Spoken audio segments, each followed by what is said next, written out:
अध्यक्ष जी, जिस समय पाकिस्तान ने भारत पर हमला किया था, उस समय उन्होंने देश की रक्षा के लिए महत्वपूर्ण कार्य किया था।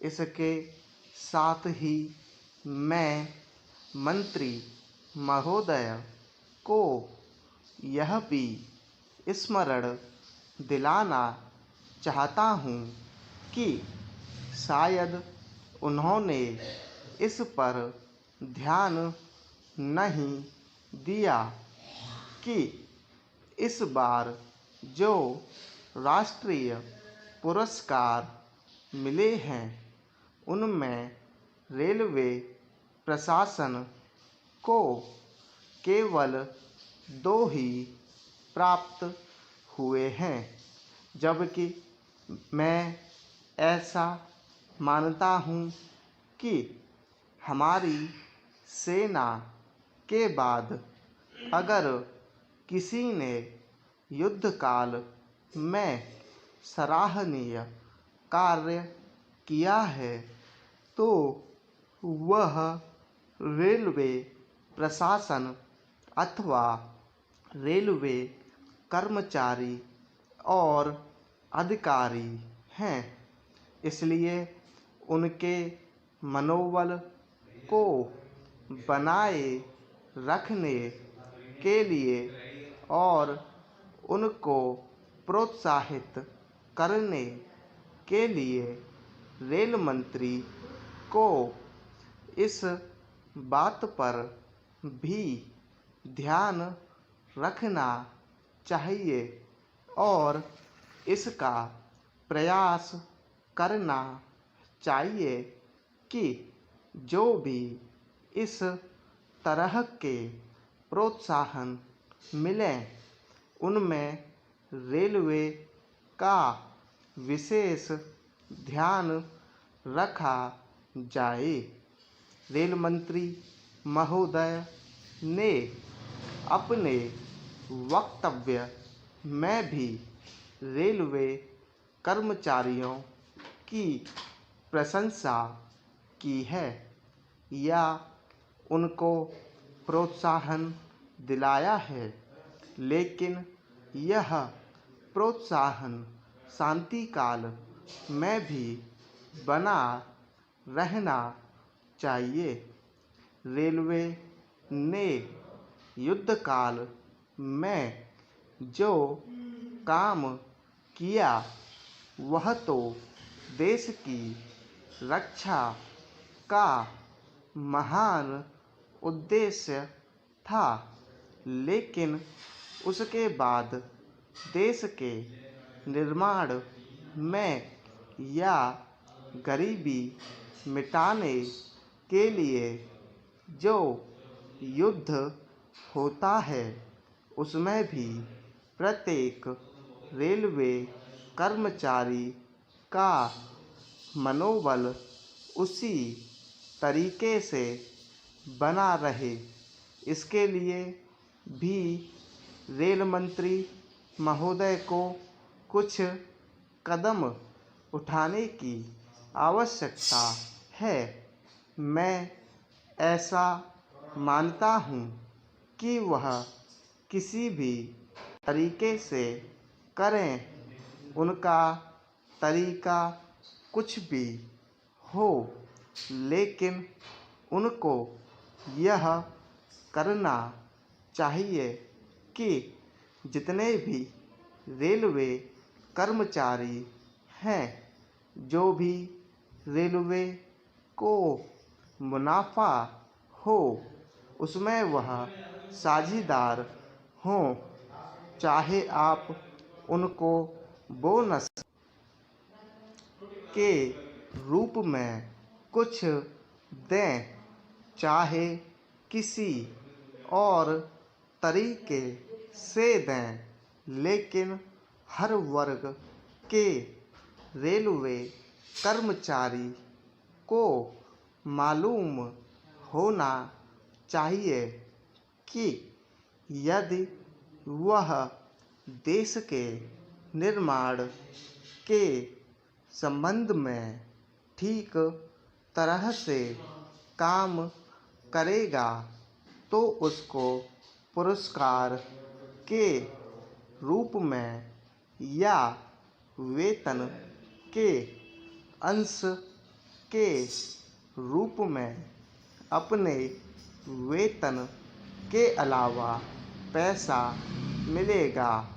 इसी प्रकार इस संबंध में मैं एक और सुझाव देना चाहता हूँ। स्वतंत्रता के बाद रेलवे प्रशासन भारत सरकार का प्रशासन हो गया, लेकिन यह लोकसभा एक विशेष उद्देश्य को लेकर चुनी गई है। यह उस कार्यक्रम का एक नमूना ही है। गांधी जी ने जीवन के सभी पहलुओं पर प्रकाश डाला था। धन को वे संयम से व्यय करने के हक में थे। अध्यक्ष महोदय, मैं समझता हूँ कि अब तक इस वैदेशिक नीति पर न केवल इस ओर के सदस्यों ने ही बल्कि दूसरी ओर के सदस्यों ने भी प्रधानमंत्री जी को धन्यवाद दिया है। इसलिए मैं अपनी तरफ से धन्यवाद देकर उनका बोझ बढ़ाना नहीं चाहता। इसमें कोई संदेह नहीं कि इस सदन के सभी सदस्य, चाहे वे किसी भी पार्टी से संबंध रखते हों, इस बात से पूरे सहमत हैं कि हमारी विदेश नीति ने संसार में हमारा सिर ऊंचा उठा दिया है। हमने पंचशील के सिद्धांत को संसार के सामने रखा है। यदि हम उसके आधारभूत सिद्धांत पर दृष्टिपात करें तो हमको पता चलता है कि हमने संसार में एक जो सबसे बड़ा काम किया है वह यह है कि हमने तनाव को कम करने का प्रयत्न किया है। जिस समय हमने नई नई स्वतंत्रता प्राप्त की तो हमारे सामने बहुत से प्रश्न थे। उनके साथ ही हमारे दो बड़े गुट थे जो कि एटम बम और दूसरे बम लिए हुए हमको चुनौती दे रहे थे कि अगर हमने उनमें से किसी एक गुट में सम्मिलित नहीं हुए तो हमको बड़ी कठिनाई होगी। उस समय भी हमारे प्रधानमंत्री ने हमारे देश की वैदेशिक नीति को इसी स्तर पर रखा, जिसके कारण आज हम संसार में अपना सिर ऊंचा उठा सकते हैं। हमने जो संसार के सामने पंचशील के सिद्धांत को रखा, उसका सबसे बड़ा फल यह हुआ कि एक सम्मेलन हुआ जिसकी ओर मैं आपका ध्यान दिलाना चाहता हूँ। इस सम्मेलन में बड़े उत्साह के साथ संसार के 29 राष्ट्रों ने, जो कि एशिया और अफ्रीका से संबंध रखते थे, यह घोषणा की कि हम संसार में तनाव कम करना चाहते हैं और साथ ही हम यह चाहते हैं कि संसार में जो विभिन्न सामाजिक और आर्थिक नीतियां हैं वे साथ साथ चल सकें। हमारी वैदेशिक नीति में जो सबसे महत्वपूर्ण चीज़ है वह है सह अस्तित्व की भावना। उसी भावना के फलस्वरूप हम देखते हैं कि आज कोरिया का युद्ध नहीं हुआ, जो कि एक तीसरे विश्व युद्ध के रूप में परिवर्तित हो सकता है। हमारी इस नीति के कारण हमारे अमेरिकी मित्र हमसे कुछ अप्रसन्न भी हो गए, लेकिन यदि हम ऐसा न करते तो आज संसार को तीसरा युद्ध देखना पड़ता। मैं बहुत ज़्यादा समय नहीं लूँगा, थोड़ा ही लूँगा। उपाध्यक्ष महोदय, मैं निवेदन कर रहा था कि जब हम कोई प्रश्न उठाएं तो यह देखें कि हम इसमें से कहाँ तक बढ़ा सकते हैं।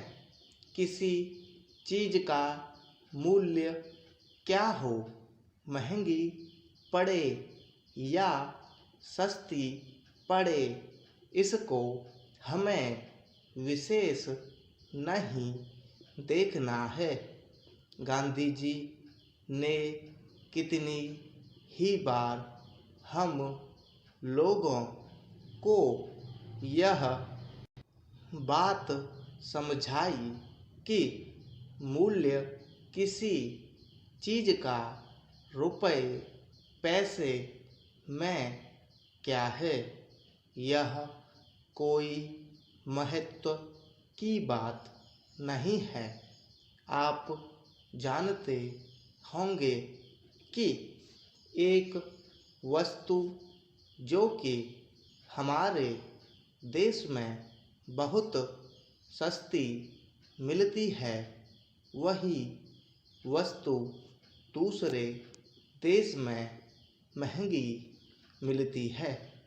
इतना निवेदन करने के बाद अब मैं श्रम विभाग की जो रिपोर्ट है उसकी एक मद की ओर तुरंत आ जाता हूँ। जैसा कि पहले मैंने कहा, मैं समझता हूँ कि हमारे इस श्रम विभाग का महत्व दिन प्रतिदिन बढ़ेगा। बहुत से प्रश्न हैं जिनकी तरफ आपका ध्यान भी नहीं है। उन प्रश्नों को आपको लेना पड़ेगा। आज आपका श्रम विभाग अधिकतर औद्योगिक श्रमिकों की ओर ध्यान दे रहा है। अभी हमारे माननीय सदस्य ने जो खेतिहर मजदूरों की दशा सुधारने की ओर भी आपका ध्यान दिलाया था और बतलाया था कि आज उनकी कैसी खराब हालत हो रही है। मैं उनसे पूरी तरह सहमत हूँ। हमारी सरकार का ध्यान देहाती श्रमिकों की ओर नहीं गया है। उनकी बड़ी बुरी हालत है। आपने उनकी दशा सुधारने के लिए क्या किया है?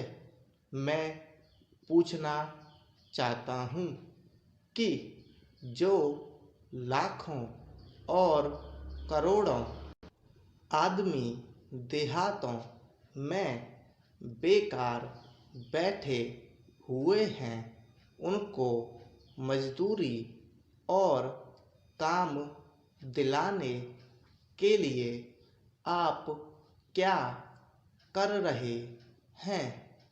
करीब 7 लाख आदमी नौकरियों के लिए प्रार्थी हैं। जैसा कि रिपोर्ट में लिखा है, इनके अतिरिक्त कितने ही लाखों और करोड़ों आदमी देहातों में बेकार बैठे हुए हैं और कितने ही आधी बेकारी की हालत में हैं और श्रम विभाग उन बेकारों और आधी बेकारी वालों की संख्या पता लगाने में असमर्थ है। उनकी संख्या हमको कहीं नहीं मिलती है। मेरा निवेदन यह है कि हमारे देश में बेकारी बहुत अधिक है। जितना अधिक हम बेकारी को दूर कर सकें, उतना ही अधिक हम अपने देश और समाज को सुखी बनाएंगे। इस कार्य में आपका और आपके विभाग का दायित्व बहुत अधिक है। जो भी नया काम आरंभ होता है, उसका दायित्व श्रम विभाग पर रहता है। धन जनता की भलाई के लिए खर्च होना चाहिए। महोदय, जब तक अहिंदी भाषी हिंदी को हृदय से स्वीकार नहीं करते, तब तक वह राष्ट्रभाषा का स्थान नहीं पा सकती और यह तभी हो सकता है जब वे यह समझें कि इसमें उनका भी योगदान है और उन्होंने इससे केवल लिया ही नहीं बल्कि इसे कुछ दिया भी है और उन पर कोई दूसरी भाषा लादी नहीं गई है, बल्कि यह उनकी ही भाषा है। मेरे कहने का अर्थ यह नहीं कि आप उनकी ही व्याकरण अपना लें। इसका अर्थ यही है कि आप उदारता पूर्वक जितना ले सकते हैं ले लें। भाषा इसी प्रकार बन सकती है। यह भी आवश्यक नहीं है कि उसको स्वीकार करने पर आप वही लिखना आरंभ कर दें, परंतु जो वे लिखें उसको आप गलत न समझें। आज किसी भी भाषा का रूप वही नहीं है जो उसके प्रारंभिक काल में था। उसमें परिवर्तन होता रहता है। हिंदी के इतिहास में भी आपको यही बात मिलेगी। मैं हिंदी का कोई विद्वान नहीं हूँ, पर मैं अपने अनुभव से कह सकता हूँ कि उसमें भी पिछले 500-600 वर्षों में बहुत अंतर पड़ा है तथा पहले की और आज की हिंदी में काफ़ी अंतर है।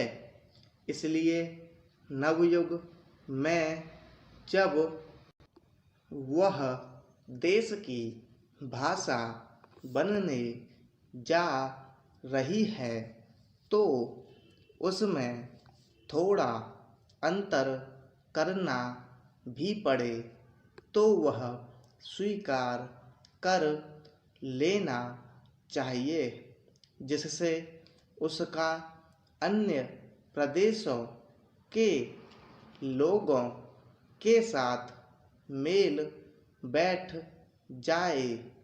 कई अहिंदी भाषी लोगों ने भी हिंदी की काफ़ी सेवा की है। आपके राज्यपाल महोदय अहिंदी भाषी हैं और इन्होंने अपनी भाषा की बड़ी सेवा की है। यह भी हिंदी के पक्ष में थे और इन्होंने बड़ा योग दिया, जिसके कारण हम संविधान सभा में सफल हो सके। इनका भी यही विचार है जो मेरा है। मैं चाहता हूँ कि इनको भी हिंदी की सेवा करने का अवसर दिया जाना चाहिए। उसका फल हिंदी के लिए और देश के लिए अच्छा ही होगा। मानपत्र में आपने संस्कृत के संबंध में कहा है। मैं मानता हूँ कि हमारे देश में संस्कृत का अध्ययन आवश्यक है, क्योंकि देश की सभी भाषाओं का स्रोत वही भाषा है। संस्कृत से हमारा संबंध अटूट है। इसकी पढ़ाई लिखाई कम हो गई है। यह हमारे लिए दुख की बात है। मैं आशा करता हूँ कि इसकी उन्नति होगी। महोदय, मैं अपने बारे में कहता हूँ। जब मैं छोटा था और कॉलेज में पढ़ रहा था, तब रूस और जापान के बीच युद्ध छिड़ा।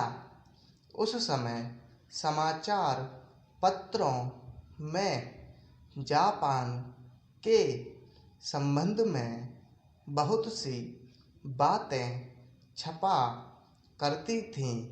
उनमें एक बात यह भी थी कि जापान में समूरिया जाति के लोगों ने अपने सब अधिकार वहाँ के राजा को दे दिए थे।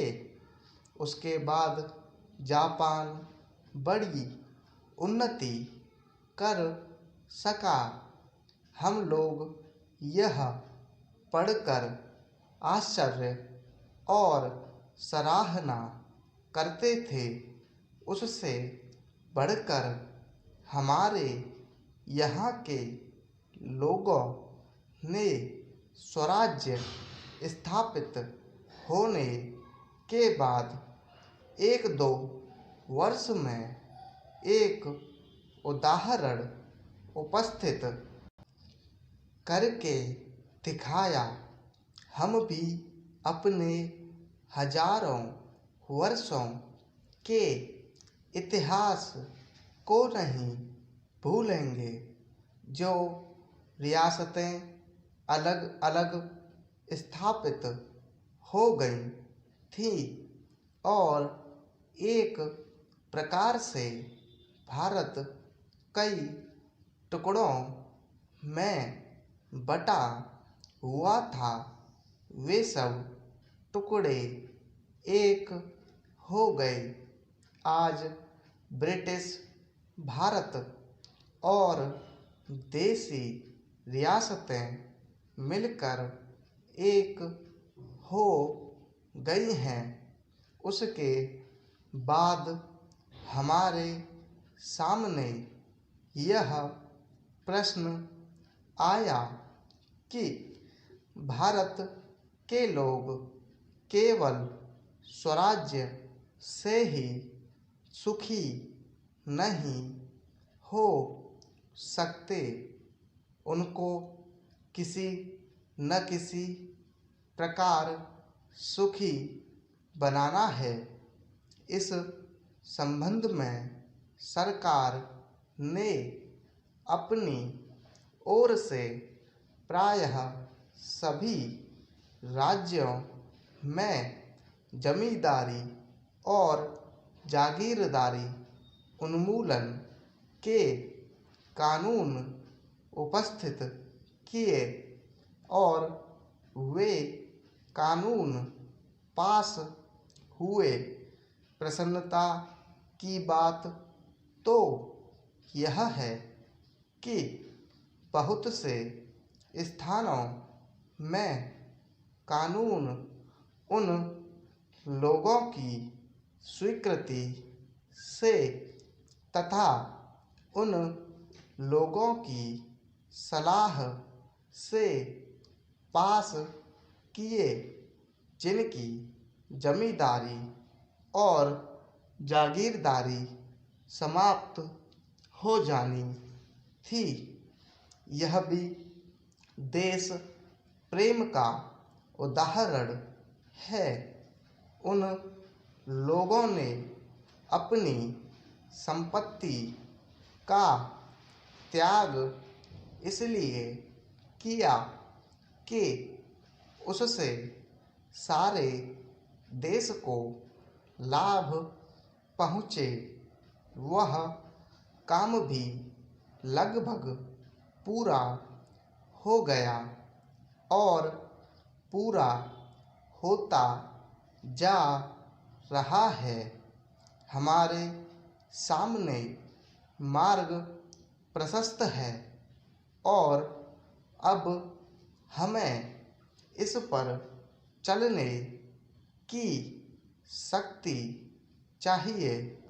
हम में परस्पर कभी कभी इस प्रकार की संकुचित धार्मिक अथवा सामाजिक भावना देखने में आती है, जिसके कारण कभी कभी लड़ाई झगड़े हो जाते हैं। हम इस चीज़ को भी दूर करने का प्रयत्न कर रहे हैं। हमारे संविधान में स्पष्ट बता दिया गया है कि कोई चाहे किसी भी धर्म का क्यों न हो, किसी भी जाति का क्यों न हो, इस देश में सबको समान अधिकार है। गरीब से गरीब आदमी को भी वही एक वोट देने का अधिकार है जो कि राजा साहब को है, या मुझे धर्म के नाम पर किसी प्रकार का भेदभाव नहीं किया जाता है।